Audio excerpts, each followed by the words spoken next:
생애 첫 주택 취득세 감면. 살면서 내 집 마련의 목표를 이루는 일은 모든 이들의 목표일 것입니다.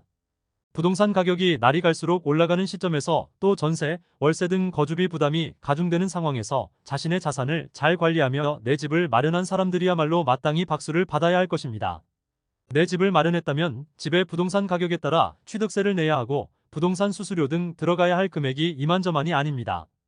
내 집 마련을 계획하고 있다면 여러 복지 혜택을 살펴보며 조금이라도 부담을 줄여야 할 것인데 생애 첫 주택소득세의 감면은 좋은 선택지가 될 것입니다. 취득세는 모든 취득 행위의 결과물에 대해 부과하는 납세제도로 토지, 건축물, 차량 등 모든 유형, 무형의 자산에 해당합니다. 취득한 것의 금액에 따라 부담이 되지요. 당연히 내가 소유하게 될 주택에도 세금이 붙게 되는데 이를 최소화하는 방법입니다. 혜택을 받게 되면 첫 주택에 한하여 200만 원의 세금 감면 혜택이 주어집니다.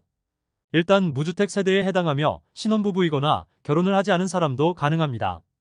결혼을 했을 경우에는 부부 둘의 소득이 연 6천만을 넘으면 안 되고 이자녀 이상이라면 연 소득이 7천만을 넘으면 자격 조건에 해당하지 않습니다. 자산도 중요한데 총 58억 원 이하의 경우에 해당합니다. 당연히 처음 집을 구입하는 사람에 해당되겠죠. 행정안전부에서 고시한 바대로 이 정책의 혜택을 받으려면 당연히 세대에 포함한 모든 인원이 집을 소유하지 않아야 합니다. 조합원이거나 입주권을 가지고 있어도 대상에서 제외됨을 꼭 알고 주의해야 합니다.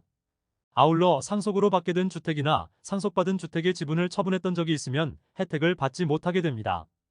또 주거용 시설을 소유했던 적이 있거나 처분한 경우도 대상에서 제외되겠죠. 이런 조건들이 모두 충족이 되면 소유권 등기 이전을 하기 전에 절차를 진행해야 합니다.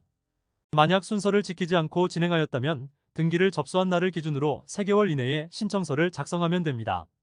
생애 첫 주택 취득세 감면은 수도권 지역의 주거지의 경우 가능한데요. 내가 취득한 집이 85이 이하여야 합니다. 만약 수도권이 아닌 다른 도시 지역의 경우, 예를 들면 읍이나 면 소재지일 경우에는 100이 이하일 때 받을 수 있고 부동산 평가액이 5억 이하여야 합니다. 한도는 신혼은 2.8억 원, 자녀가 2명 이상일 경우에는 3.1억까지 가능하다고 하니 꼭 요건을 숙지하셔야 합니다. 생애 첫 주택의 경우 실거주의 의무가 발생하는데요. 특별한 사유 없이 한 개월 이내에 전입을 하지 않거나 1년 동안 거주하지 않을 경우에는 기한에 따라 이익이 상실되면 지원받은 금액을 상환해야 합니다. 이런 여러 사항을 잘 점검해보고 취득세 감면의 혜택을 통해 부담을 줄여나가길 바랍니다.